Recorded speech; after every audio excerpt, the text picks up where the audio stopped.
দর্শক বন্ধুরা, আপনারা অনেকেই হয়তো জানেন ইনি হলেন অঘরী সাধিকা অপরাজিতা নাথ। ইনি ভক্তের মঙ্গলার্থে তন্ত্রে বর্ণিত ষটকর্ম অর্থাৎ মারণ, মোহন, স্তম্ভন, উচ্চাটন এবং বশীকরণের কাজ করেন। আসুন আমরা শুনে নিই এনার মুখ থেকে গুপ্ত তান্ত্রিক ক্রিয়া সম্পর্কে ইনি কি জানাচ্ছেন। আমি পুরো আপনাকে হয়তো বিশদভাবে বলতে পারবো না, কারণ গুপ্ত তন্ত্রক্রিয়া। তবু আমি কিছু জিনিস অনেকে জানতে চায় বা তারা হয়তো অনেক রকম প্রশ্ন করে, সেই জন্যে এটা আমি জাস্ট এইটুকু আমি বললাম যে এই সমাধির ওপরেই কাজটা হবে। কাজটা হয়। এবারে এটা এখানে আমরা করছি, বিভিন্ন জায়গায় আমরা কবরস্থানেও কাজ করে আসি।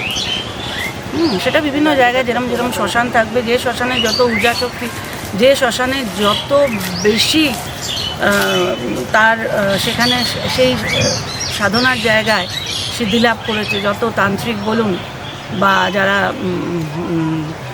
সাধকরা থাকে, বিশেষ করে তান্ত্রিক যারা কাপালিক থাকে, অঘরী থাকে, তারা যেভাবে সাধনা করেছে তাদের দ্বারা এগুলো সিদ্ধ হয়। যত তারা সিদ্ধপ্রাপ্ত হবে তত এইসব সাধনাস্থল জাগরিত হবে।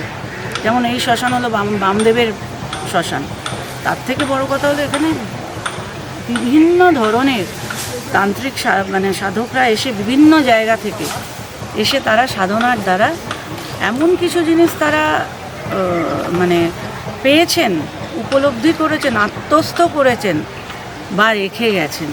তার জন্য আজকে হয়তো খুব ছোট্ট ক্ষুদ্র কিছু জিনিস, হয়তো এটা অতি অতি অতি নগণ্য মানুষ আমি, তাতে যদি কোনো মানুষের ভালো হয় সেই কাজ করছি। আমি কোনো খারাপ কাজ করি না, কোনো অনৈতিক কোনো বশীকরণ বা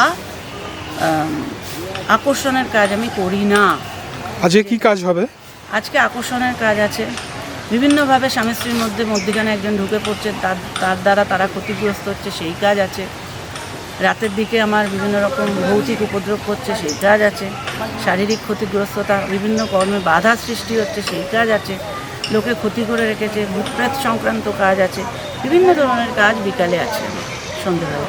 এখন আমি মেন আকর্ষণ আর বিচ্ছেদ, আমরা এর পরেও প্রসেস আছে, এখন থেকে শুরু হলো কাজটা।